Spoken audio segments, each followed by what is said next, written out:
Ya, oke Pak, selamat pagi Bapak Fran dan teman-teman. Sekarang saya akan mempresentasikan bersama Ivan Ayu dengan tema of balance sheet, banking, and contingent claim production.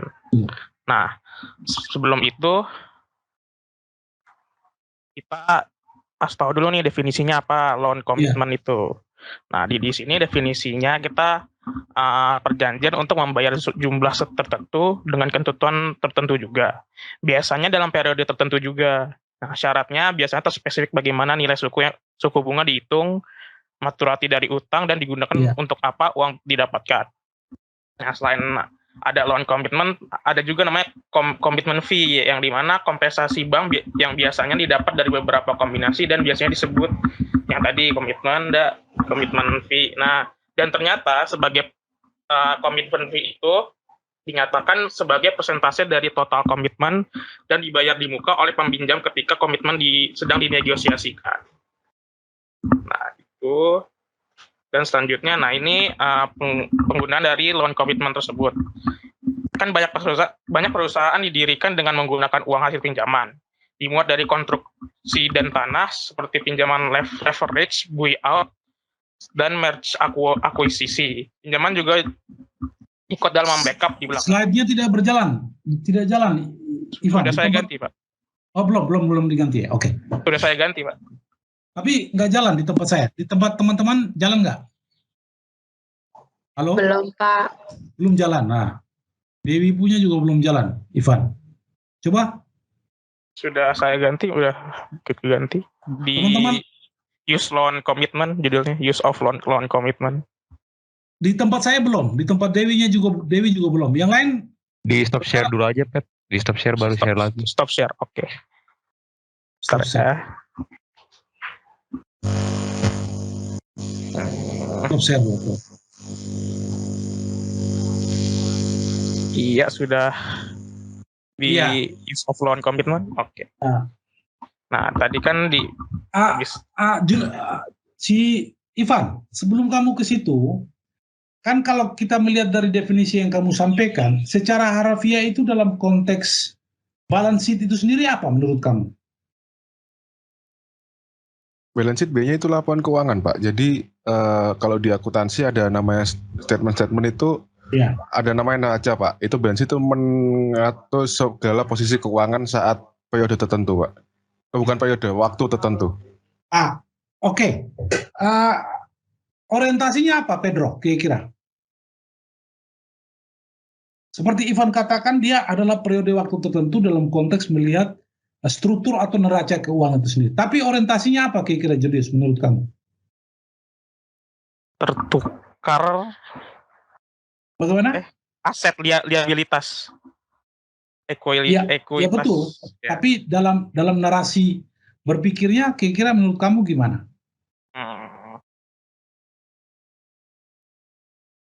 Jadi baik, teman-teman. Kalau kita melihat dalam konteks balance sheet yang seperti Ivan sampaikan itu benar sekali. Jadi struktur perbankan di dalam melihat satu balance sheet dia harus melihat. Artinya bahwa cash flow daripada perbankan itu memenuhi standar enggak, termasuk juga berapa asetnya dan juga berapa jumlah utang yang dia punya di dalam konteks likuiditasnya. Nah, dalam instrumen keuangan itu mempunyai orientasi yang sifatnya bahwa bank ini mengalami sehat atau tidak. Sehatnya dan tidaknya suatu bank itu kita melihat daripada balance sheet-nya. Itu salah satu contoh gitu. Tetapi secara general di dalam aturan ataupun regulasi Central Bank di dalam konteks moneter ataupun dalam konteks Basel nanti yang akan dijelaskan materi-materi selanjutnya, itu akan berbeda pada proporsi melihat dari sisi aset perbankan itu sendiri. Maka oleh karena itu regulasi di Indonesia selalu berpatokan kepada kategori perbankan dalam konteks likuiditas.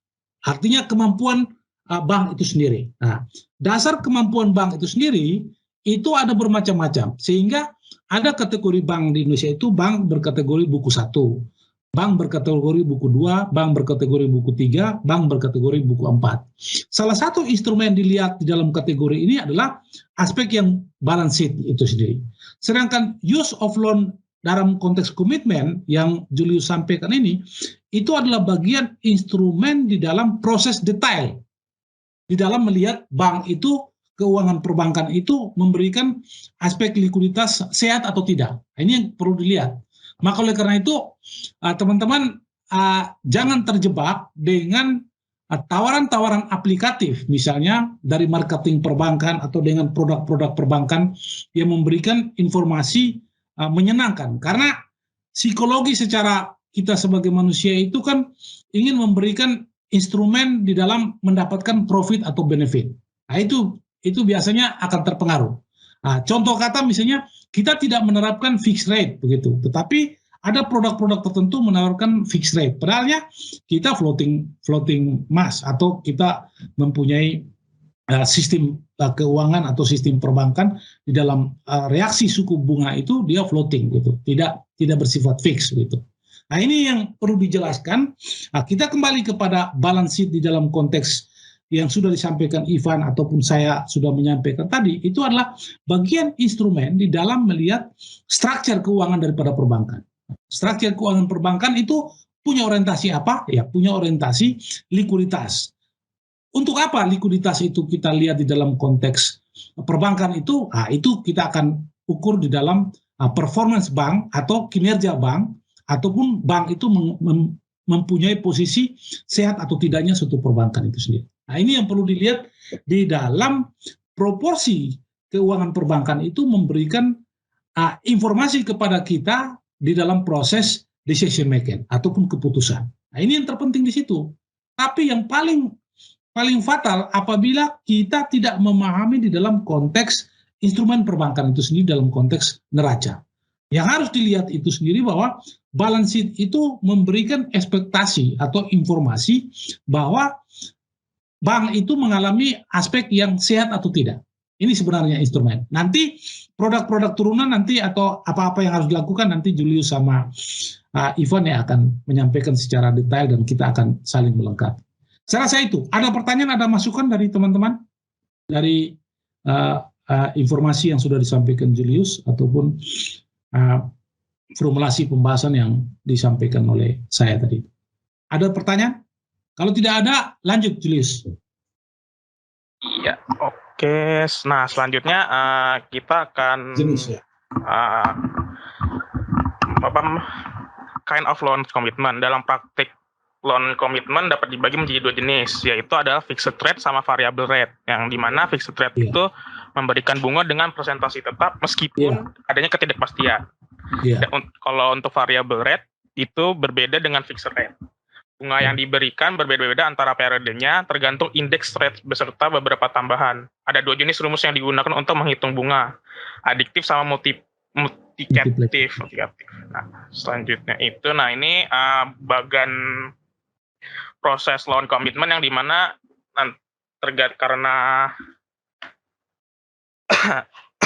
karena nanti akan dibagi jadi dua, fixed rate sama variable rate, yang nanti di mana akan digunakan untuk keperluan kalau di sini konstruksi pembangunan konstruksi LBO tadi yang sudah dijelaskan sama MNA dan lain-lainnya. Oke. Nah, selanjutnya Julius, kita lihat kembali. Sekarang saya mau tanya kamu, logika aja ya. Loan itu bagian daripada komitmen utang atau bukan itu?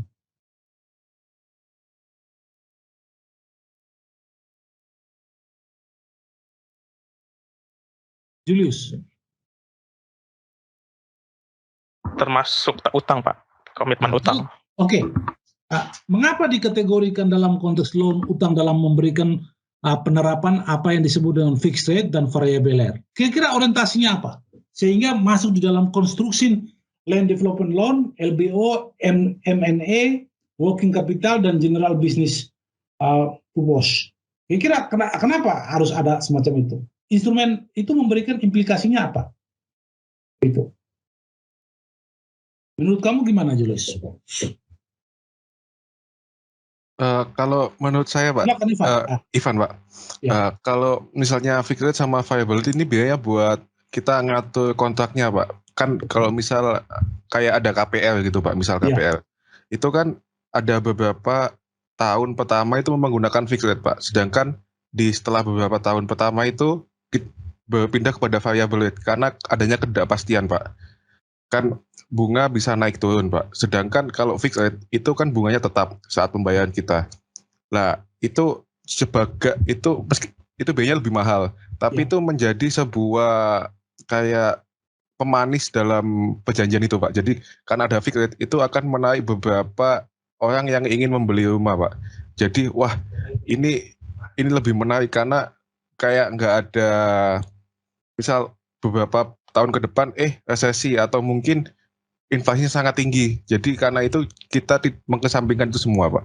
Ya, betul. Terima kasih Pak. Betul sekali Ivan. Jadi apa yang disampaikan Ivan itu secara general itu benar sekali bahwa teman-teman harus melihat bahwa dari structure ini kita sudah melihat bahwa gambaran di dalam proses kita mau melakukan pinjaman ataupun mau melakukan aspek yang sifatnya utang kepada perbankan misalnya atau bank commercial bank misalnya. Artinya sebelum kita mau melakukan proses utang atau inisiatif kita atau yang kita inginkan, maka yang harus dilakukan adalah dalam konteks kontrak tadi itu. Yang minggu kemarin kan kita sudah bicara tentang kontrak. Jadi loan commitment itu memberikan implikasi bahwa prosedur-prosedur yang harus kita lakukan, termasuk di dalam proses bagaimana melihat daripada konsep yang kapital, kolateral, lalu credibility dan sebagainya, yang 5C, C dan sebagainya. Tapi dalam prospek di dalam melihat suatu perbankan itu secara universal sebelum kita melakukan kontrak, pasti kita akan melihat bahwa komitmen kita terhadap bank itu apa yang dilakukan. Nah, maka itu bank setelah kita melakukan komitmen di dalam proses pinjaman kita atau kita akan melakukan utang, maka kita akan ditawari. Anda mau masuk di dalam fixed rate atau variable rate atau yang disebut juga floating rate, tinggal kalian mau memilihnya apa.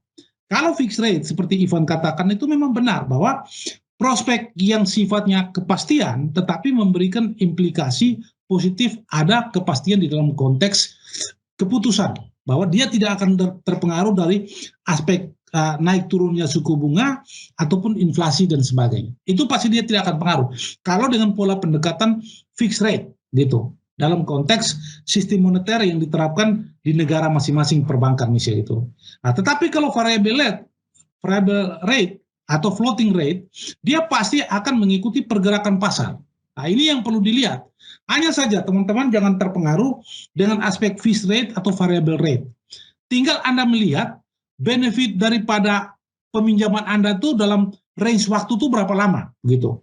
Kalau range waktunya lama, pasti yang diuntungkan adalah fixed rate begitu. Diuntungkan fixed rate begitu. Tapi kalau dalam rentang waktunya pendek atau short term dan sebagainya, juga kita melihat pilihan-pilihannya floating rate atau variable rate juga pasti juga akan melihat daripada benefit. Hanya saja teman-teman, di Indonesia ini tidak akan berlaku dalam konteks fixed rate, tapi fixed rate dia akan menerapkan sifatnya jangka pendek. Dia akan tetapkan, misalnya KPR, Anda mau melakukan pinjaman KPR, Anda mau beli rumah. Paling dia memberikan penetapan fixed rate itu hanya 3 tahun. Di atas 3 tahun dia pasti akan floating atau variable rate. Nah, pertimbangan apa? Dia juga ingin mendapat keuntungan dari itu. Karena dia sudah punya backup untuk dia melakukan dengan perhitungan tingkat pengembalian Anda dengan fixed rate. Karena perubahan dia sudah melakukan prediksi bahwa 1-3 tahun itu pasti tidak akan mengalami perubahan di dalam konteks naik turunnya suku bunga ataupun dalam konteks di dalam melihat inflasi dan sebagainya. Nah, itu pasti dia sudah prediksi pasti akan sama seperti floating rate, pasti tidak akan berubah. Nah, tetapi periode-periode berikut 4 tahun ke atas pasti akan mengalami perubahan, baik dari sisi internal perusahaan maupun perbankan itu sendiri maupun eksternal. Eksternal itu macam-macam, apakah inflasi, apakah suku bunga, apakah stabilitas ekonomi, dan sebagainya. Nah, ini yang perlu dilihat di dalam terminologi instrumen-instrumen di dalam melakukan loan commitment di dalam proses penawaran perbankan itu menawarkan kepada kita. Nah, yang berlaku di Indonesia ini fixed rate tidak. Nah, fixed rate itu ada, tetapi misalnya BCA itu pada saat dia melakukan fixed rate, misalnya Anda meminjam KPR, itu sangat rendah dibandingkan dengan bank-bank lain, bank-bank komersial lain. Bank-bank lain itu dia penerapan sampai 4%, BCA itu dia berani menawarkan sampai dengan 3% fixed rate dalam tempo 1, 2, 3 tahun. Tapi Anda perlu ketahui, strategi dia pasti dia akan di atas 3 tahun berhentinya fixed rate dalam konteks loan commitment, dia pasti akan bermain bunganya sangat tinggi sekali. Nah, sangat berisiko untuk kita, sehingga Anda jangan terpengaruh dengan fixed rate yang begitu rendah pada tahapan 3 tahun atau 2 tahun dan sebagainya. Nah, kadang perbankan seperti Permata, UBO dan sebagainya, dia tidak menerapkan, tapi dia tetap stabil dalam konteks ini, gitu. Hanya proporsi yang dibayarnya pasti berbeda. Nah, tinggal pilihan-pilihan kita akan berpengaruh kepada yang disebut dengan interest insurance atau penggunaan di dalam instrumen apa. Apakah working capital, ME, LBO, dan construction land development loan atau general business. Artinya apa di sini? Anda punya orientasi di dalam konteks konstruksi di dalam pengembangan itu apa? Bentuk usahanya itu apa? Apakah Anda untuk proses pengulangan di dalam proses kerja ataupun dalam general business yang secara umum atau tujuan bisnis. Nah, bisa saja tergantung Anda memilihnya apa. Nah, dengan melihat pola pendekatan dalam konteks loan commitment dengan penerapan bunga. Karena benefit ataupun juga pendapatan daripada bank komersial atau bank umum itu hanya 2 aspek ini, dia adalah pendekatan ini, selain pendapatan yang sifatnya administrasi dan sebagainya. Karena pendapatan secara perbankan itu dia bermain pada tingkat fixed rate atau variable rate. Dari sinilah dia mendapatkan pendapatan dan bank itu beroperasi. Karena bank tidak punya uang. Yang punya uang adalah nasabah ataupun masyarakat. Nah, dia mengelola keuangan daripada masyarakat ataupun nasabah itu sendiri. Begitu paham ya? Silakan, Julius, lanjut Julius. Ya, nah, sini selanjutnya ada rasional for loan commitment. Ya. Nah, yang pertama itu ada supply side explanation, yang dimana supply side explanation mencoba untuk menjelaskan loan commitment itu sendiri dengan memeriksa intensif dan bank yang harus menjual kontraknya. Terus regulator yang ada nanti dalamnya itu ada regulator taxes, yang dimana beberapa menduga loan commitment muncul ketika mereka mengizinkan bank untuk mengatur fee revenue tanpa harus menyimpan modal dan tambahan untuk mendukung loan commitment itu sendiri. Terus yang B itu adalah contractual distraction dan reputation. Itu ada beberapa supply side explanation untuk pertumbuhan dari gagasan suatu bank dalam menghadapi trade-off antar finansial dan reputasional kapital. Dalam kata lain, klaim kontingen tersebut merupakan perjanjian untuk memberikan sesuatu di masa depan. Yang C itu ada. Oke. Kenapa diperlukan contractual discretion and reputation? Kenapa diperlukan semacam itu?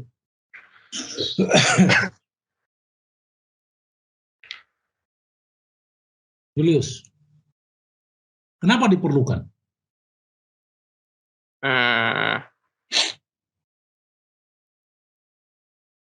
Agar orang para biar lebih yakin aja terhadap bank dalam supply side explanation tersebut, Pak, dalam trade off-nya itu loh. Ya, ada tambahan Ivan atau teman-teman lain, silakan.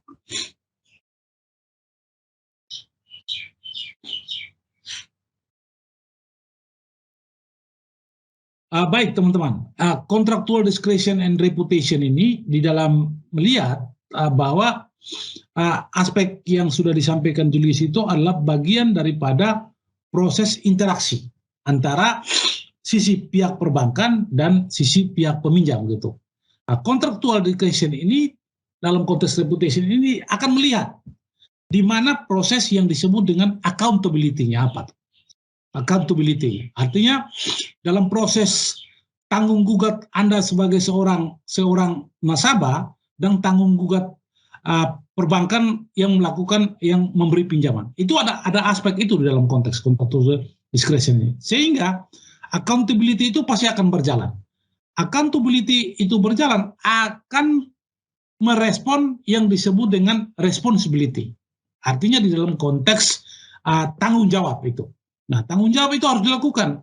Setelah proses accountability dan responsibility, tanggung gugat dan tanggung jawab itu sudah punya kesepakatan secara bersama-sama antara pihak perbankan dan juga pihak nasabah atau peminjam, ada suatu kewajiban yang harus dilakukan, baik sifatnya hak ataupun juga baik yang sifat kewajiban. Setelah itu kesepakatan, maka ambil suatu keputusan yang sifatnya authority atau wewenang daripada pihak perbankan. Nah, ini adalah proses trade-off atau interaksi di antara pihak peminjam dan pihak perbankan di dalam melihat tugas-tugas dan kewajiban dalam proses hak dan juga authority ataupun wewenang.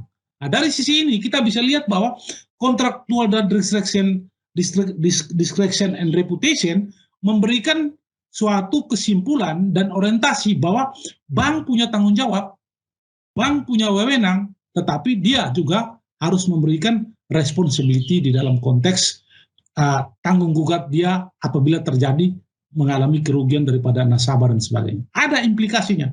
Sebaliknya, pihak peminjam atau nasabah, dia punya tanggung jawab juga, responsibility, tapi dia juga punya tanggung gugat. Dalam konteks melihat bahwa kalau Anda tidak melakukan sesuai dengan kesepakatan, misalnya terjadi kredit macet, ada konsekuensi-konsekuensi sanksi yang akan diberikan. Ataupun ada kesepakatan-kesepakatan di dalam proses yang sifatnya perjanjian tidak memenuhi kesepakatan atau bank ini mengalami undisipliner dan sebagainya, atau nasabah pun di sisi. Nah, inilah proses di dalam melihat reputasi tidak hanya dari pihak perbankan, tapi juga dari pihak nasabah atau peminjam.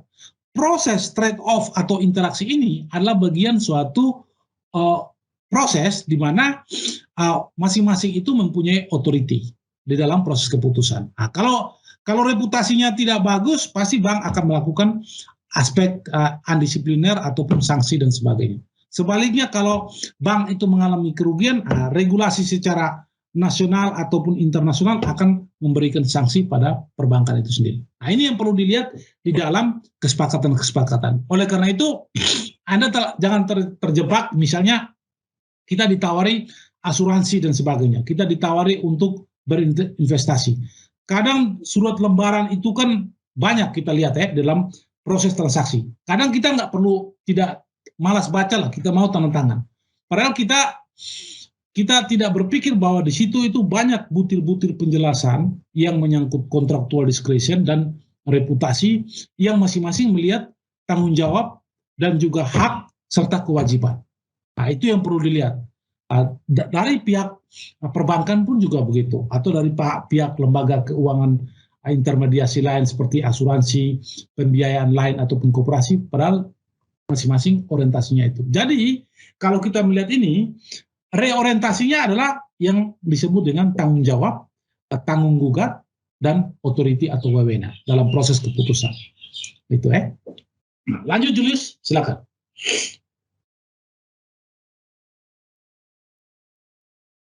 Ya. Yang ketiga itu adalah demand forecasting. Ya, dengan berpartisipasi dalam loan commitment market, bank bisa memiliki informasi yang penting untuk di loan demand di masa depan. Alasannya karena customer akan membeli komitmen untuk jumlah dari kebutuhan di masa yang akan datang. Ya, selanjutnya kita ke demand side explanation. Ya. Berfokus pada keuntungan loan commitment terhadap yang dimana mereka berfokus dalam keuntungan loan commitment terhadap pembeli. Ada 5 benefit yang akan dibahas di sini nanti, yaitu adalah risk sharing consideration, moral hazard, liquidity guarantee for other creditor, protector against future credit ration, sama reduce market incompleteness. Kita langsung ke risk sharing consideration. Di sini seperti yang sudah dibahas, bank terkadang mengalami ketidakcocokan terhadap balance sheet mereka untuk mendapatkan keuntungan premi berjangka dalam struktur suku bunga. Peminjam lebih terhindar dari risiko daripada bank yang harus bersedia membayar bank untuk mengambil risiko suku bunga atas nama mereka. Yang selanjutnya itu B, itu adalah moral hazard. Salah satu kelemahan dari penjelasan sebelumnya bahwa banyak customer melakukan loan commitment dalam jumlah besar. Perusahaan ini perusahaan milik publik dengan banyak pemegang saham. Yang habis itu satu kemungkinan loan commitment efektif dalam menghalangi moral hazard. Sumber ini mungkin merupakan intensif dari pihak peminjam untuk usaha produktif dan kurangnya pasokan atau pertukaran proyek sebagai detriment bank. Yang C itu ada liquidity guarantee for other creditor. Artinya itu ketika perusahaan membeli loan commitment, pemasok input perusahaan tahu bahwa perusahaan akan memiliki akses ke likuiditas yang sama dengan jumlah komitmen. Hal ini akan meyakinkan pemasok bahwa perusahaan akan memiliki dana untuk membayar kewajiban hutang mereka. Peminjam sering menggunakan loan commitment sebagai asuransi terhadap kreditur. Iya. Dan yang keempat adalah protection against future credit ration. Akses kredit para peminjam di masa depan akan terancam oleh 3 hal, yaitu adalah kerusakan dalam kepemilikan kredit rating, kerusakan dalam kredit ketersediaan pasar umum, dan yang ketiga perubahan dan bank spesifik faktor yang mengurangi kemampuan bank untuk memberikan kredit. Yang E itu adalah mengurangi reduce market incompleteness. Ketika pasar modal tidak incomplete, investor dalam perusahaan tidak memiliki pulang pembagian risiko yang mereka inginkan.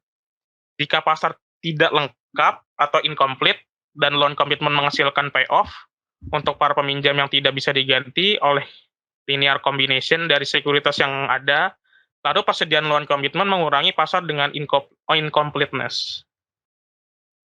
Ya, sekarang kita masuk ke pricing of loan commitment.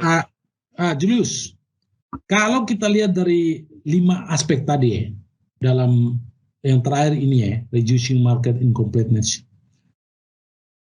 Sebenarnya apa makna atau orientasi daripada kelima aspek itu di dalam bank memperlakukan instrumen-instrumen semacam itu? Kira-kira apa maksud, apa orientasi? Kok perlu ada instrumen semacam ini?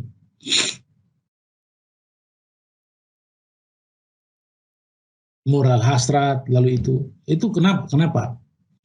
Selalu dipertimbangkan harus ada itu, kira-kira menurut kamu apa?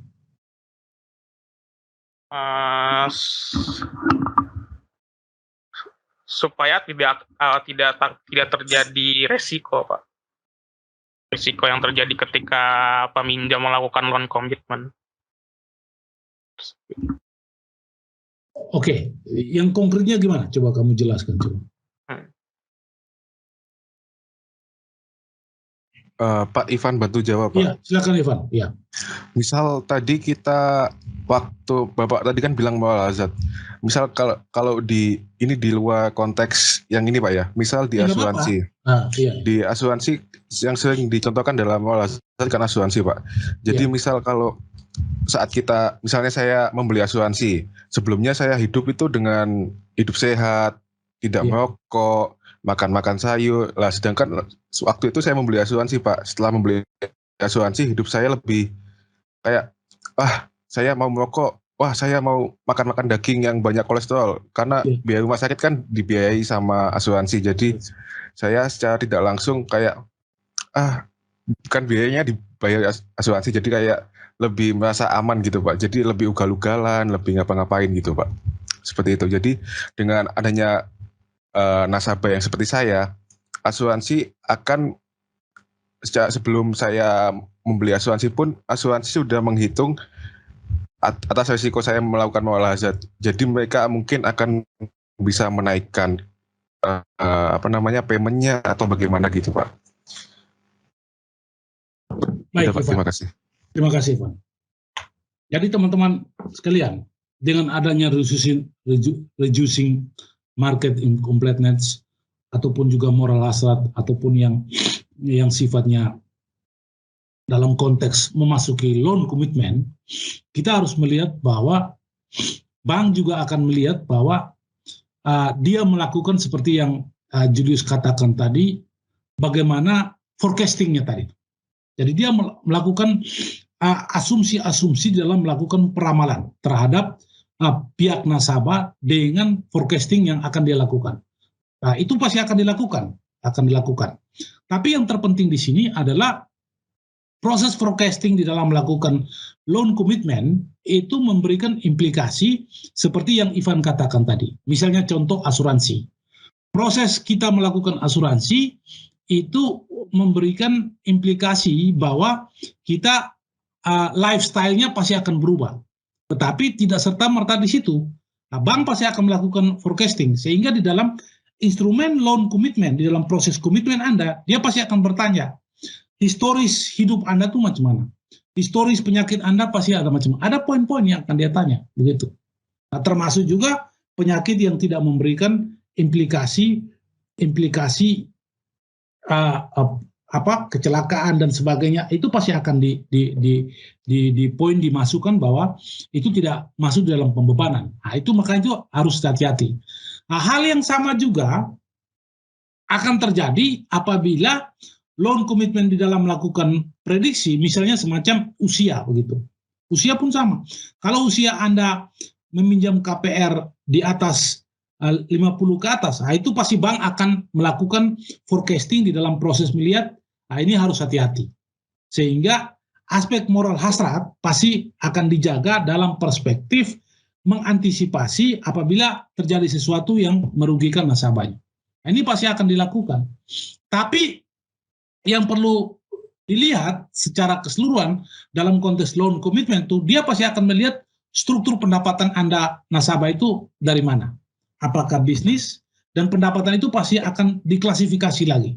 Di dalam konteks apakah ada pendapatan tetap, apakah ada pendapatan sampingan, atau ada pendapatan yang sifatnya memberikan benefit terhadap pendukung daripada pendapatan tetap dan pendapatan tidak tetap, misalnya. Itu pasti akan dilakukan, gitu. Sehingga seluruh informasi tentang nasabah dalam konteks keuangan yang berkaitan dengan pendapatan ataupun berkaitan dengan aset, dia pasti akan melakukan pengumpulan data. Lalu setelah dia melakukan reservasi daripada konteks itu, baru dia memutuskan yang sifatnya forecasting. Nah, proses forecasting itu termasuk di dalamnya reducing market incompleteness, termasuk juga yang disebut dengan moral hazard, termasuk juga pertimbangan-pertimbangan yang sifatnya seperti Julius Pedro katakan tadi toh, bahwa ini semua punya orientasi kepada pertimbangan-pertimbangan risiko. Karena bank tidak mau, bank selalu meminimalisir risiko. Dia tidak mau mengambil risiko yang terlalu besar. Nah, misalnya contohnya, pendapatan Anda 10 juta. Anda mau melakukan peminjaman KPR. Nah, dia bank tidak berani memberi kalian melakukan pinjaman atau membayar pinjaman per bulan itu potong 5 juta. Itu dia nggak berani. Karena itu cuma satu kali dari gaji. Meskipun Anda punya saving masih 5 juta. Dia berharap bahwa dia potong tiap bulan itu 5 juta, tapi bank berharap pendapatan kita itu semaksimal 3 kali daripada dia potong per bulan. Berarti sekitar 15 juta. Nah, itu pertimbangan-pertimbangan. Sehingga yang 5 juta itu punya saving tetap untuk dia, tidak terganggu untuk potongan per bulan. 5 jutanya mungkin Anda untuk aktivasi, apakah pinjaman lain atau untuk hidup dan sebagainya. Tapi ada saving lagi 5 juta. Tapi kalau 10 juta Anda punya pendapatan dengan potongan 5 juta, pasti perbankan tidak akan mau melakukan proses keputusan ataupun authority di dalam konteks untuk Anda mendapat pinjaman. Itu atau mendapat pinjaman dalam konteks pembelian KPR misalnya. Dia pasti nggak akan melakukan. Dia akan melihat 3 kali gaji daripada nasabah proses peminjaman. Itu di dalam melihat forecasting, perkiraan-perkiraan, asumsi-asumsi yang dia gunakan dalam proses authority ataupun decision making di dalam proses peminjaman. Nah, ini yang perlu diketahui bahwa proses di dalam perbankan itu di dalam konteks manajemen perusahaan itu bank itu dianggap sebagai manajemen yang sangat detail dan sangat transparan dan sangat proses keterbukaan dalam konteks service ataupun inklusif. Dia sangat terbuka. Sebab kalau dia tidak terbuka dalam konteks proses transaksi, dia akan mengalami kerugian atau kalah berkompetisi dengan komersial bank yang lain atau bank umum yang lain. Ini yang perlu dilihat. Termasuk juga, seperti Ivan kata juga, lembaga-lembaga asuransi pun juga sama, pasti. Akan berbagai cara dengan konteks menawarkan produk-produk yang memberikan inisiasi ataupun ini keuntungan kepada konsumen untuk masuk di dalam usaha bisnis dalam proses pinjaman ataupun asuransi. Terus, Julius, silakan.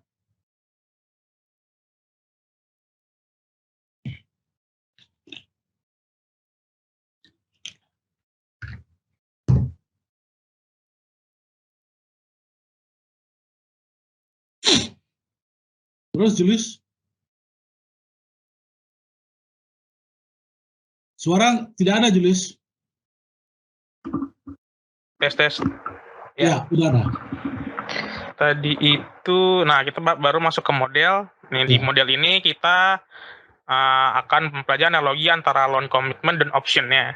Kita mendevelopkan pendekatan untuk biaya loan commitment berdasarkan observasi dari struktur payoff mereka menyerupai opsi put common stock.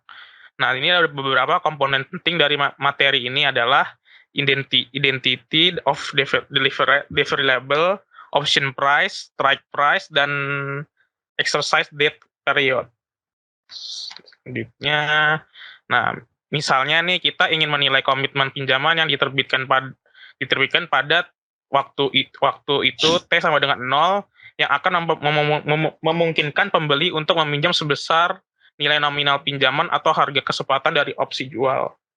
Terus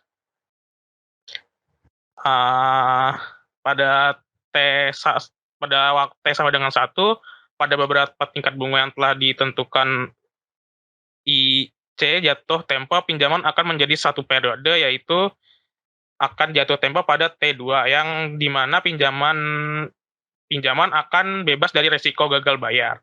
Asumsi bahwa tingkat bebas resiko satu periode saat ini adalah I0.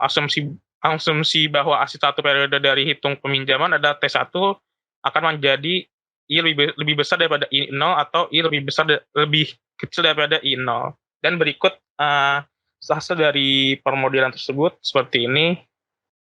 Dan inilah hasilnya. Setelah solution ini, nah kita pergi ke empirical prediction of valuation model. Di valuasi model yang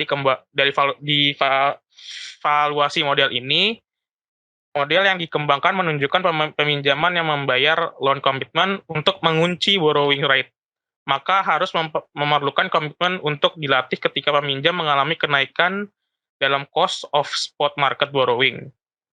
Prediksi lain yang dapat diuji dari valuation model adalah bahwa biaya komitmen pinjaman harus meningkat karena volatilitas atau ketidakpastian masa depan dari tingkat bunga pinjaman spot pelanggaran meningkat. Nah, prediksi ini segera mengikuti dari properti terkenal dari opsi put yang nilainya meningkat karena ketidakpastian nilai masa depan dari aset yang mendasarkan gimana dia meningkat. Nah, yang di sini adalah difference between loan commitment and put option. Yeah. Yang pertama itu option yang diperdagangkan di bursa adalah kontrak yang mengikat. Penjual option bertanggung jawab secara hukum atas pembayaran kontraktual jika opsi dilaksanakan. Dan yang kedua itu adalah option yang diperdagangkan di bursa adalah kontrak yang dia alihkan, sedangkan loan commitment tidak. Dan yang ketiga itu penetapan harga komitmen pinjaman berbeda dengan option yang diperdagangkan di bursa. Dan yang keempat itu option dieksekusi secara penuh dan tidak sama sekali. Loan commitment biasanya tidak menunjukkan perilaku yang menghapus seperti itu. Ya. Nah, ini contoh kurvanya. partial takedown with imperfect elastic loan demand. Dan kita masuk ke loan commitment dan monetary policy. Silakan Ivan. Di loan commitment and monetary policy ini, jadi regulator kita sini buatkan sebagai BI atau pemerintah itu melakukan kebijakan moneter dengan mengubah jumlah kredit atau uang beredar. Di sini dimaksudkan regulator ini buat melakukan kebijakan moneter dengan cara mengubah besaran kredit atau money supply dengan interest rate. Nah, loan commitment ini bersumber dari kemampuan FED, mungkin di sini kita bisa sebutnya BI, untuk kebijakan moneter. Karena saat loan commitment terjual, pinjaman akan ditentukan oleh dana nasabah dengan interest rate-nya. Jadi pada saat suku bunga naik, akan mengurangi kredit spot karena mereka akan membuat pinjaman di loan commitment. Sehingga pinjaman bank sebenarnya dapat meningkatkan saat short-run sebagai respon kebijakan moneter kontraktif. Iya. Lalu selanjutnya ada order contingent claim, ada letter of credit. Di sini letter of credit ini biasanya ada dua, Pak. Ada commercial letter dan banker acceptance. Commercial letter ini adalah suatu perusahaan yang memberisikan informasi yang ditukarkan dengan perusahaan lain. Sedangkan bank acceptance ini adalah pembayaran yang dijanjikan oleh bank di masa depan. Kalau Ivan, kalau LC ini di dalam LC atau statement bank itu mempunyai implikasi sebagai proses transaksi atau bukan? Dia ada beberapa yang jadi proses transaksi, Pak. Kenapa begitu? Mungkin kayak kata Pedro waktu tadi itu membuat agar yakin, Pak. Jadi kan kita bisa melihat waktu kita, misalnya saya menjual sesuatu kepada Julius. Yeah. Nah, karena saya nggak yakin Julius bisa bayar atau tidak, mungkin Julius bisa mengirimkan informasi kepada saya, Pak. Oh, ini asetnya kayak gini, ini kayak gini. Jadi saya lebih yakin untuk menjual kepada Julius. Gitu, Pak. Oke, baik. Teman-teman harus dilihat bahwa di dalam perbankan itu, bahwa ada produk-produk sebagai bentuk jaminan di dalam proses transaksi. Nah, karena posisinya perbankan itu sebagai lembaga intermediasi, dia akan melihat bahwa potensial nasabah, potensial daripada bisnis atau investment memberikan implikasi positif kepada perbankan komersial sebagai lembaga intermediasi untuk mewadahi kedua belah pihak yang melakukan usaha. Biasanya posisi perbankan ini dia pada posisi melihat bahwa potensial nasabah atau kreditor yang memberikan implikasi positif di dalam konteks usaha, dia pasti akan menawari produk. Produk itu di dalam proses transaksi bukan hanya produk dalam negeri, tapi juga produk yang dia tawarkan secara internasional yang disebut dengan produk dalam negeri, misalnya SKBDN, surat keterangan bank terakreditasi misalnya, LC, letter of credit, ataupun juga statement bank, ataupun juga SBLC, begitu. Itu pasti akan dilakukan. Kalau LC itu biasanya potensi di dalam konteks atau letter of credit itu di secara internasional, itu pasti akan dilakukan. Tinggal Anda menggunakan instrumen mana, misalnya secara internasional. Misalnya Ivan menggunakan Bank Mandiri. Lalu Ivan punya Ivan punya mitra bisnis ada di Singapura misalnya. Tinggal bersepakat kita mau pakai LC yang Mandiri atau LC HSBC. Itu bisa aja begitu. Tinggal kesepakatan mah. Yang penting bahwa posisi perbankan sebagai lembaga intermediasi, dia akan melihat kredibilitas daripada Ivan, dan dia juga akan melihat kredibilitas daripada Ivan punya mitra yang ada di Singapura. Dia akan melihat dari situ sebelum melakukan loan commitment tadi. Pasti akan lakukan karena proses kesepakatan di dalam konteks melihat kesepakatan ini akan memberikan garansi dikeluarkan letter of credit. Karena kalau dengan letter of credit itu sudah ada nilai uang, itu tidak bisa berapa besar. sudah ada transaksinya, sudah ada nilai uangnya, dan bahwa apa yang dikeluarkan oleh bank itu memberikan jaminan implikasi. Pertanyaan bagi kita, misalnya mitranya Ivan tidak memberikan keputusan atau indisipliner kepada komitmen loan yang sudah disepakati. Nah, itu pasti ada suatu transaksi yang bukan saja Ivan yang mengklaim, tetapi bank juga akan mengklaim daripada perilaku dari Ivan punya mitra tadi. Nah, inilah proses. Nah, posisi letter of credit itu hanya mempermudah sebagai jaminan bahwa Ivan ini betul-betul punya transaksi yang siap dipertanggungjawabkan oleh bank. Sebaliknya mitranya Ivan pun juga sudah dicek oleh bank komersial atau bank mandiri tadi bahwa mempunyai garansi yang sifatnya terjadi transaksi.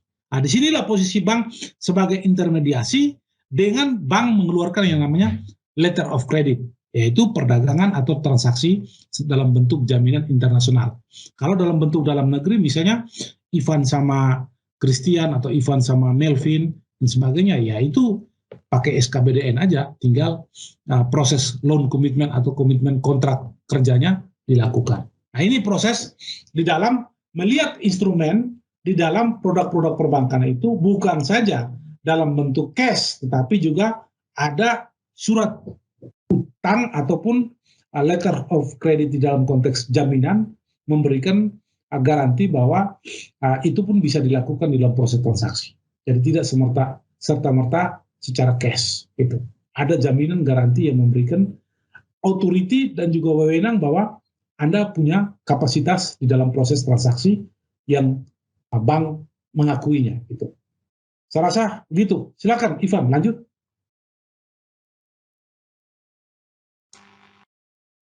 Ya, commercial letter ya. Ya, next.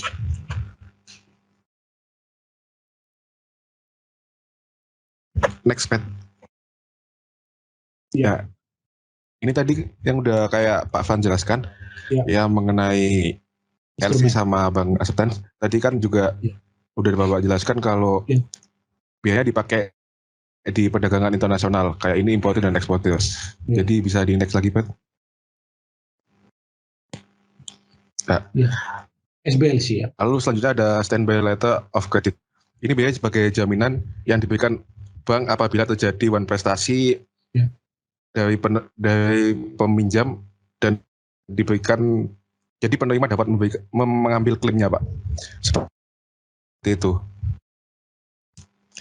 Kalau dibacanya di sini tuh standby credit siaga juga menjamin kinerja pihak akun biayanya dalam transaksi komersial atau keuangan, tetapi tidak selalu melibatkan transaksi pendanaan. Jadi misal saya dan Julius, saya sebagai peminjam, sedangkan Julius sebagai pemberi pinjaman. Nah, lalu saya ini agak nakal, Pak. Jadi saya bisa kemungkinan investasi untuk lebih ke gagal bayar. Nah, di sini pihak bank ini beban untuk agar Julius bisa ngambil uangnya lagi, Pak, sebagai jaminan. Kira-kira dari instrumen produk-produk semacam ini menurut kamu, Ivan, apakah ini memberikan kemudahan atau justru memberikan garansi atau jaminan? Menurut kamu gimana? Atau dua-dua? Kalau bagi kedua pihak mungkin ini sebagai bentuk kemudahan, Pak. Karena dengan itu mungkin saya kayak tadi saya sama Julius. Nah, sedangkan saya ini wan prestasi, Pak, dan saya gagal bayar. Jadi kemungkinan besar saya akan terlibat dalam pilot, Pak. Jadi mungkin saya tidak akan mengurusi hal-hal yang kepada Julius. Jadi saya tinggal ke bank aja, Pak. Jadi itu lebih mudah, Pak? Jadi lebih mudah untuk urusan saya, jadi nggak lebih panjang gitu, Pak. Jadi langsung ke bank aja, Pak. Gitu. Sedangkan di pihak Julius itu, jadi dia nggak takut uangnya hilang karena udah dijamin oleh bank. Jadi dengan adanya penjaminan itu, pihak Julius tidak mengganggu urusan saya yang sedang susah. Jadi pihak Julius tinggal mengklaim uangnya lagi di bank. Jadi itu lebih mudah untuk pihak Julius, Pak. Baik, betul sekali Ivan apa yang disampaikan. Teman-teman perlu diketahui bahwa selain LC ataupun standby LC, SBLC, ataupun juga SKBDN dan sebagainya, itu adalah bagian daripada instrumen jaminan di dalam konteks otoritas daripada perbankan. Sehingga dalam konteks transaksi ataupun perdagangan, baik pihak yang namanya mitra kerja kita yang ada dalam negeri maupun yang luar negeri mempunyai garansi kepada aspek di dalam konteks instrumen keuangan. Tapi teman-teman perlu diketahui, ini secara praktikal ya, praktikal. Saya juga sering melakukan semacam ini dengan beberapa mitra kerja saya, misalnya ada beberapa teman. Kadang mereka tidak mau melakukan semacam proses standby LC atau SBLC ataupun juga SKBDN, misalnya. Nah, kadang yang paling mudah untuk mereka lakukan, bagi mereka lakukan, saya tidak mau ribet-ribet lah dalam konteks ini. Bank pun juga begitu. Saya tidak mau meribet-ribet dalam konteks apakah nasabah, apakah kreditor nasabah Anda ataupun nasabah kita dari luar ataupun nasabah dari dalam. Saya tidak mau bermasalah dengan proses itu. Yang penting sekarang Anda membuka instrumen account. Account. Dia pasti akan melakukan semacam instrumen semacam itu. Supaya tidak ada, ini juga menghindari risiko. Kalau yang standby LC maupun LC kadang mempunyai konsekuensi yang dalam konteks tertentu seperti yang Ivan katakan, bisa terjadi kenakalan juga gitu. Maka oleh karena itu bank dalam posisi intermediasi, dia bilang misalnya kita mau mentransaksi divestasi jalan tol misalnya. Pasti akan terjadi antara pembeli dan penjual itu pasti akan melihat masing-masing kredibilitas sebelum dilakukan loan commitment tadi, gitu. Dalam membeli jalan tol misalnya orang dari investor dari Hong Kong atau dari Malaysia, dari luar negeri. Sedangkan tolnya itu, jalan tol itu ada di Indonesia, misalnya dijualkan oleh PP atau Jasa Marga. Nah, proses investasi jalan tol ini kan memerlukan divestasi, ini kan investasi yang jangka panjang. Kalau bicara tol ini kan jangka panjang, tidak bisa bicara jangka pendek. Tapi proses divestasinya itu harus berjalan dan dilakukan proses transaksi. Nah, kita kan tidak tahu, sebagai penjual dia akan menawarkan ke siapa saja di dalam konteks melakukan pembelian saham atau jalan tol yang dia tawarkan. Misalnya Waskita menawarkan ataupun Jasa Marga menawarkan. Dia kan tidak tahu. Pasti banyak yang berminat, baik dalam negeri maupun luar negeri. Akan dia melakukan seleksi sebagai seorang pemilik owner daripada jalan tol ini yang dia mau jual. Dia pasti akan melakukan seleksi. Ini investor benar nggak bergerak di bidang jalan tol, atau investor ini punya uang atau tidak. Supaya dia tidak ribet dan dia kekhawatiran penjual jalan tol ini mengetahui bahwa ini benar atau tidaknya investor, dia tinggal melakukan kerjasama dengan bank sebagai lembaga intermediasi instrumen perbankan. Tinggal dia akan melihat kesepakatan dengan investor yang berminat terhadap jalan tol itu, misalnya investor dari luar. Yang dia lakukan apa? Dia pasti bilang, kita harus melihat atau menunjukkan account yang untuk kita sepakati. Saya nggak perlu pakai SBLC ataupun standby LC ataupun juga LC.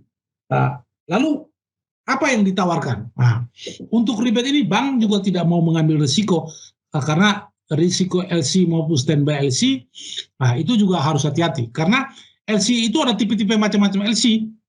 Ada LC inside, ada LC, macam-macam LC. SBLC pun juga begitu.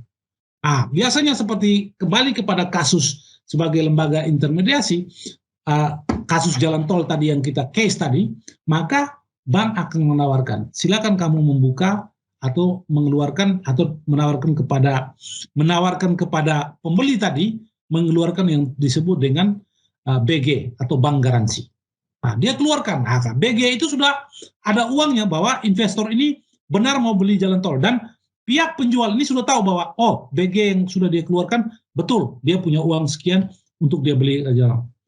Itu pun juga hati-hati, kadang BG juga kosong. Gitu. Harus betul-betul harus hati-hati dalam permainan perbankan dan permainan transaksi internasional itu sangat kalau Anda tidak teliti, Anda bisa terjebak dalam instrumen permainan yang bisa resiko terhadap diri kita sendiri. Karena apa? Kadang orang hanya mau berani melakukan divestasi atau mau melakukan investasi, mau beli tol tersebut, kadang mereka hanya ingin mau mendapatkan informasi jalan tol, lalu mereka make money lagi daripada aspek tol itu untuk dijadikan underlying project. Begitu. Ini yang perlu hati-hati karena kalian ini kan mahasiswa finance and banking S1 ini, yang suka atau tidak suka nanti kalian akan hadapi itu setelah kalian keluar dan kalian bekerja di perbankan dan sebagainya, dunia keuangan. Nah, itu harus dilakukan. Maka yang akan terjadi adalah bank meminta supaya, atau penjual tol tadi meminta supaya keluarkan BG, bank garansi. Nah, dengan sistem administrasi sebelum dilakukan komitmen pasti ada success fee-nya berapa untuk perbankan dan sebagainya sebelum melakukan transaksi. Nah, itu pasti dilihat, termasuk juga di dalam konteks menyiapkan advisor keuangan. Nah, bank juga akan menyiapkan advisor keuangan yang ditunjuk dan disepakati oleh kedua belah pihak, pembeli dan penjual. Nah, itu instrumen salah satunya yaitu bank garanti. Nah, bisa juga account bersama yang membuka yang disebut dengan escrow account. Nah, escrow account artinya apa? Investor, penjual akan meminta bank supaya pembelinya ini segera membuka escrow account. Escrow account yang sudah tercantum nilai jual sebesar. Jadi uang itu ada, tinggal kalau sudah sepakat, sudah oke, uang itu baru meluncur ke rekening daripada penjual itu. Nah, itu pakai escrow account supaya ada bukti autentik bahwa ini benar kredibilitas daripada pembeli tersebut. Nah, ini antisipasi gitu. Nah, kalau SBLC, LC itu seperti yang Ivan katakan, resikonya masih sangat tinggi di dalam proses transaksi. Nah, tinggal kita melihat kredibilitas LC itu, LC dalam bentuk apa. Nah, LC yang biasanya LC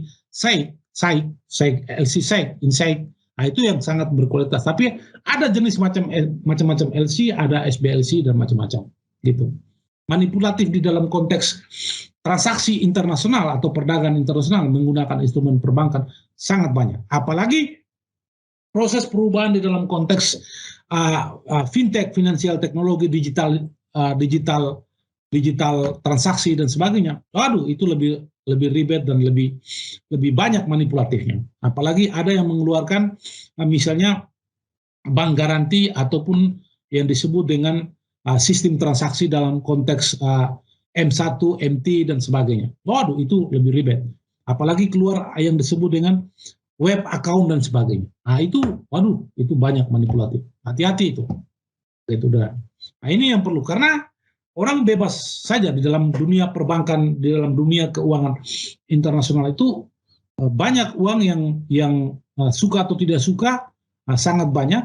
Karena apa? Karena perbankan juga dia taruh uang, kalau uang itu tidak dikelola, tidak di-erase di dalam konteks proyek atau tidak melakukan pinjam, dia juga akan mengalami one prestasi, atau dia akan mendapat beban pajaknya yang sangat tinggi, sehingga dia perlu keluarkan uang di dalam konteksnya. Jadi likuiditasnya bagus, juga dalam konteks reserve keuangannya banyak, Anda jangan berpikir bahwa itu bagus untuk perbankan, tidak juga. Nah, justru dia akan terbebani dengan pajak, tapi terbebani dengan pajak lalu dengan aspek-aspek pemotongan dan sebagainya. Tapi kalau misalnya reserve keuangannya banyak lalu dia melakukan kredit, dia melakukan proses peminjaman, ada akumulasi dalam proses investasi, itu justru lebih bagus. Nah, itulah. Jadi kalau kita ibaratkan manusia antara darah tinggi dan darah rendah, kalau darah tinggi misalnya kita asumsikan uangnya banyak, itu juga kurang bagus kan. Ada macam-macam sakit. Sebaliknya kalau darah rendah, dalam konteks likuiditas keuangannya tidak bagus, ya implikasinya apa kan, darah rendah. Nah, yang diinginkan adalah kenormalan, normal itu. Nah, itu. Jadi sama juga bank ini seperti struktur tubuh manusia dalam mengalami kesehatan, misalnya darah tinggi, darah rendah. Nah, itulah instrumen itu. Nah, siklusnya semacam itu. Ibaratnya lah asumsi. Saya rasa begitu ya Ivan. Silakan lanjut Ivan. Pak, siapa? Ya. Ini opsi lain daripada send by letter of credit. Jadi misal sebagai tadi kayak ada kan Julius bisa langsung narik duitnya ke bank. Lah, ini dengan contoh yang tadi Pak ya. Lah, pada saat di sini itu bukan Julius langsung mengambil, tapi Julius bisa menjual kontraknya ke bank. Jadi dia bisa mendapatkan uangnya itu karena dijual ke bank. Jadi bank yang membeli ini. Di sini pihak bank sangat berperan Pak. Seperti itu. Ya. Order contingent claim itu swap. Order contingent swap. Swap ini adalah seperti kita ketahui dalam bahasa Indonesianya, swap ini bertukar.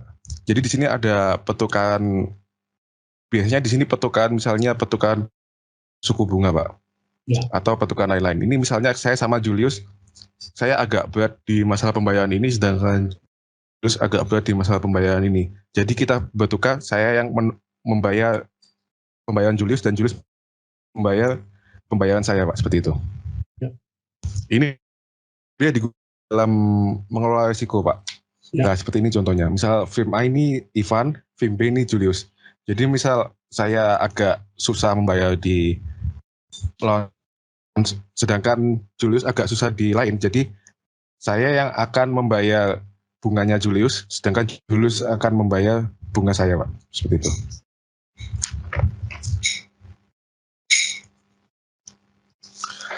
Beberapa contoh swap itu ada 3 Pak, ada interest, ada aset, dan juga ada derivatif. Untuk interest sendiri itu ada 4, ada amortizing. Amortizing ini biasanya kalau nilainya turun selama swap itu Pak. Sedangkan kalau indexed ini biasanya tergantung sama stokastik Pak. Sedangkan untuk forward swap dia dilakukan di tanggal yang sudah disepakati oleh kedua pihak. Sedangkan step up dan step down ini tergantung tingkat suku bunga. Apakah fixed rate atau tidak. Lalu sedangkan di aset itu ada 3, ada komoditi yang ini bisa pembayarannya kita ganti dengan harga sebuah komoditas tertentu. Misalnya ada emas, minyak, atau bahan-bahan yang lain.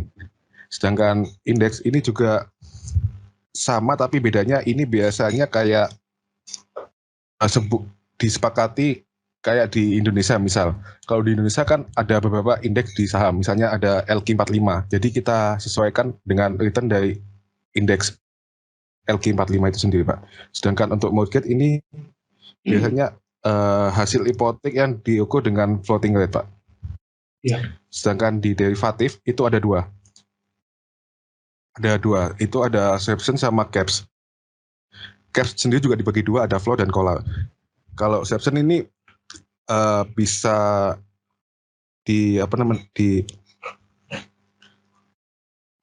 seperti namanya kan swap. Jadi swap ini bisa swap lagi Pak. Jadi ini bisa ditentuin untuk dibatalin atau diperpanjang. Sedangkan caps ini saya masih, mohon maaf Pak ya, saya masih agak bingung dengan karakteristik dari caps ini. Soalnya ada 2, ada floor dan collar. Sedangkan floor dan collar ini memiliki rumus yang berbeda Pak. Jadi ini beda di cara menghitungnya Pak. Ya. Saya tambahkan ya di sini ya teman-teman ya. Ya Pak. Terus terang aja ya teman-teman. Ini kan kita belajar instrumen bukunya ini kan dari Amerika dan Eropa ya. Sehingga kalau kita pelajari ini berdasarkan instrumen keuangan dan proses transaksi, di Indonesia ini hampir sebagian besar itu produk-produk semacam ini itu tidak ada. Terus terang aja, hampir sebagian besar. Jadi masih banyak produk-produk di luar yang di Indonesia ini belum berlaku, belum ada lah gitu. Karena penerapan sebuah produk semacam ini, apakah swap, lalu instrumen swapnya apa-apa semua semacam itu harus diperlukan aturan, regulasinya itu. Aturannya yang membackup ini sehingga ada pertanggungjawaban. Kalau tidak bahaya sekali. Termasuk juga misalnya dalam konteks derivatif misalnya. Ada produk-produk derivatif misalnya Anda punya aset misalnya tanah aja. Anda bisa dengan aset derivatif Anda punya tanah aja, Anda bisa melakukan jaminan kepada bank dan bank menggunakan tanah Anda itu dalam instrumen derivatif sebagai suatu aset, dan bank bisa memberikan bahwa aset yang Anda punya itu bisa bank tawarkan, dan tiap bulan Anda diberikan garansi atau diberikan fee berdasarkan jaminan Anda itu. Itu ada, tapi di Indonesia belum ada itu. Sehingga termasuk di dalam konteks yang nama swap stores, caps, floor, collars, itu memang belum ada di Indonesia. Belum ada dalam konteks ini, belum sama sekali. Nah, makanya itu dalam konteks pasar ke depan, Indonesia ini kan masih yang biasa-biasa lah. Apakah obligasi, apakah reksadana, apakah surat utang, apakah SB, masih yang begitu. Yang ini secara keseluruhan belum ada sama sekali. Gitu. Karena tidak mudah dalam proses penyesuaian di dalam klaim terhadap yang namanya aturan gitu. Jadi sebuah produk itu harus mempunyai garansi dan jaminan dalam konteks rule atau aturan. Sebab kalau salah-salah juga bahaya begitu proses keuangan. Apalagi implikasi di dalam konteks proses keuangan dan perbankan yang sangat terbuka dan transparan. Lalu kalau masyarakat juga belum siap betul di dalam proses ini, konsekuensinya bisa bahaya. Nah, di sisi lain, likuiditas perbankan kita secara keseluruhan itu masih dianggap belum liquid secara keseluruhan ya. Karena apa? Proses pertanggungjawaban kita dalam konteks perbankan kita itu masih sangat banyak. Jadi tidak memberikan benefit di dalam konteks pertanggungjawaban dalam konteks regulasi itu sendiri. Dan perbankan kita itu kan sekitar mungkin sekarang udah 100-an lebih, dulu kan hampir sekarang 100 lebih lah, sehingga aturan perbankan sekarang orang yang mau beli bank tidak perlu beli bank lagi, tinggal dia ambil bank yang mana melakukan merger dan sebagainya. Tidak perlu, dilarang untuk membuat bank baru lagi, tapi dilakukan merger atau akuisisi bank itu sendiri. Nah, ini yang terjadi. Nah, di Indonesia ini sekitar sekarang mungkin 60-an atau 70-an bank. Sedangkan negara-negara seperti Malaysia, Singapura itu cuma 3 bank aja, Malaysia cuma 3 bank aja. Negara-negara di Eropa, Amerika cuma 4 atau 5 bank saja. Kita harus terlalu kebanyakan bank. Nah, sehingga bank-bank asing banyak karena beberapa bank asing itu melakukan akuisisi daripada bank-bank lokal yang sudah ada. Misalnya kasus Bank Bukopin kemarin misalnya segala macam. Nah, sekarang sudah diakuisisi oleh bank daripada Korea, yaitu Kookmin Korea. Lalu bank macam-macam, berapa bank? Misalnya bank yang Jepang punya juga sama gitu. Terlalu kebanyakan bank juga tidak bagus dalam proses pengontrol. Sehingga produk-produk semacam ini belum begitu menggairahkan di dalam proses yang sifatnya transmisi keuangan daripada masyarakat untuk melakukan ini. Belum ada. Lanjut Ivan, silakan. Baik Pak. Ini beberapa kelebihan. Ya. Swap. Kalau swap dibandingkan dengan interest rate itu biasanya kan suku bunga itu berjangka agak kontak standar dengan tanggal pengiriman tertentu dan jenis instrumen tertentu. Dan standarisasinya tidak sempurna, berarti tidak selalu mudah untuk menemukan kontraparte untuk transaksi swap yang diinginkan Pak. Sedangkan yang B ini, mohon maaf Pak, agak typo, jadi itu swap versus refinancing Pak. Di sini swap menghindari banyak biaya transaksi yang dihadapi dengan pembiayaan kembali utang seperti biaya hukum, iklan, dan pembatasan peraturan. Yang kedua, swap juga menghindari banyak persyaratan pengungkapan pembiayaan baru karena tidak dianggap sebagai pinjaman. Sedangkan yang ketiga, banyak perusahaan dengan peningkat kredit rendah membayar perbedaan yang lebih tinggi pada utang dengan suku bunga tetap. Relatif terhadap utang suku bunga mengambang daripada yang dilakukan oleh perusahaan dengan kualitas yang lebih tinggi. Yes. Nah, untuk contoh selanjutnya ada lagi nih kredit derivatif. Biaya kredit derivatif ini misal gini Pak, saya melakukan pinjaman, sedangkan Julius lagi memberikan pinjaman Pak. Lah pada saat saya memberi pinjaman, tapi Julius ini tidak percaya dengan pinjaman saya, Pak. Jadi ada pihak ketiga, di sini ada namanya bank, kayak tadi yang disebutin. Tapi Julius masih nggak percaya, jadi Julius membeli asuransi atas takut gagal bayarnya saya, Pak. Jadi Julius membeli asuransi dan asuransi ini dijual oleh bank. Jadi di sini bank memiliki dua peran sebagai pihak ketiga yang memberikan pinjaman Julius ke saya dan juga yang menjual asuransi apabila saya melakukan investasi kepada Julius. Mohon maaf kalau nggak saya tulis, soalnya di sini saya kira ini sangat nggak terlalu ini, Pak. Nah, di sini ada contoh grafiknya. Contoh grafik ini melakukan derivatif di sana, Pak, bukan di Indonesia. Terus. Next.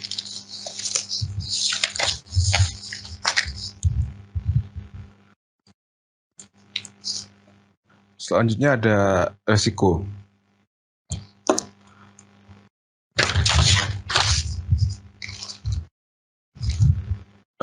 Resiko itu dibagi menjadi dua. Untuk di kasus ini ada dua, yaitu yang pertama tidak memiliki cadangan atau modal yang cukup. Yang kedua tidak adanya hubungan terkait antara pihak bank. Jadi misal kalau satu bank gagal, kemungkinan besar bank lainnya memiliki terikatan hubungan dengan pihak yang gagal ini juga bisa mengalami kegagalan, Pak. Ya. Cepat aja. Ini cuma review aja. Selanjutnya, ya risiko dari LC tadi.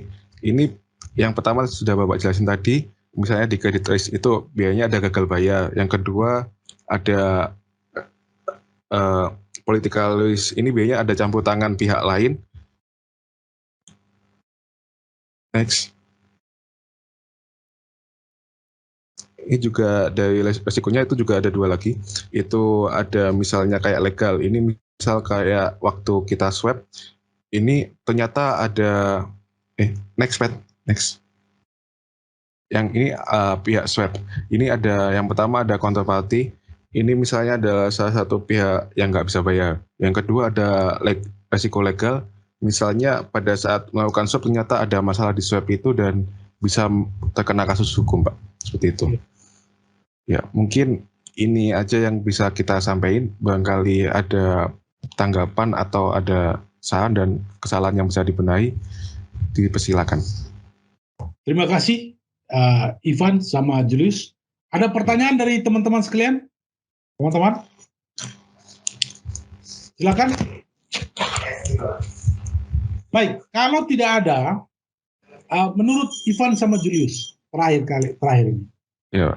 Apa saran dan masukan kamu bagi pihak perbankan sendiri, commercial bank, ataupun juga bagi pihak nasabah, dengan instrumen balance sheet dalam konteks produk-produk yang tadi sudah ditawarkan, termasuk LC, SBLC, atau produk derivatif, apa yang memberikan yang harus dilakukan oleh pihak perbankan supaya tidak dirugikan, lalu pihak nasabah supaya tidak dirugikan juga. Kira-kira apa yang harus dilakukan?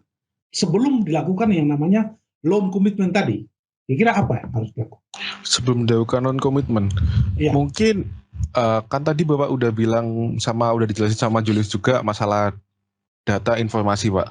Jadi dengan pihak bank diharapkan dapat melihat datanya dengan benar gitu, Pak. Jadi sehingga untuk forecasting ke depannya itu tidak ada yang dirugikan, Pak, antara pihak nasabah ataupun pihak bank, Pak.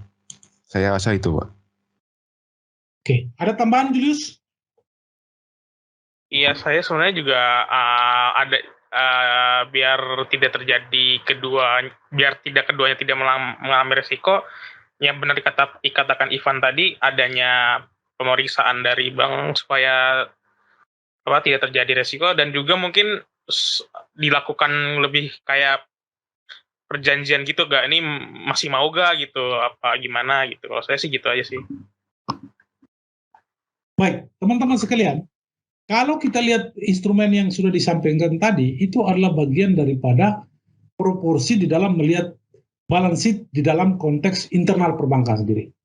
Nah, di dalam internal perbankan sendiri, itu ada berbagai macam instrumen produk dengan konsekuensi-konsekuensi. Yang semuanya pada akhirnya dia pasti akan berikan atau akan menawarkan kepada pihak nasabah Nah, konsekuensi daripada proses antara bank sebagai lembaga intermediasi dan kita dalam posisi sebagai nasabah atau kreditor, itu harus memberikan yang namanya loan commitment tadi. Nah, loan commitment itu antara kedua belah pihak dengan instrumen-instrumen yang digunakan. Nah, seperti Ivan katakan, Julius katakan tadi, itu memang benar dalam konteks data dan informasi. Nah, karena data dan informasi itu menginfiltrasikan, menginformasikan kita di dalam konteks melakukan yang namanya credit scoring ataupun forecasting tadi. Dari credit scoring ataupun forecasting tadi, supaya kita menjadi seorang yang bankable atau tidak, begitu. Atau orang yang mengalami atau dikenakan BI checking misalnya, kalau di Indonesia itu. Nah, itu yang bankable atau non bankable, itu yang perlu dilihat. Nah, ini sangat penting di dalam konteks informasi dan data, baik dari sisi perbankan sebagai commercial bank atau intermediasi, dan juga baik dari kita sebagai yang namanya posisi lender ataupun borrower pada proporsi. Nah, inilah instrumen-instrumen. Jadi materi tadi itu memberikan implikasi kepada kita bahwa banyak produk, tapi banyak juga produk itu yang tidak ada di Indonesia. Nah, di sisi lain, produk-produk tersebut juga memberikan instrumen bahwa dunia keuangan itu memberikan suatu informasi di mana perlu ada aturan yang harus diatur dalam proses sebelum mengeluarkan produk-produk tersebut.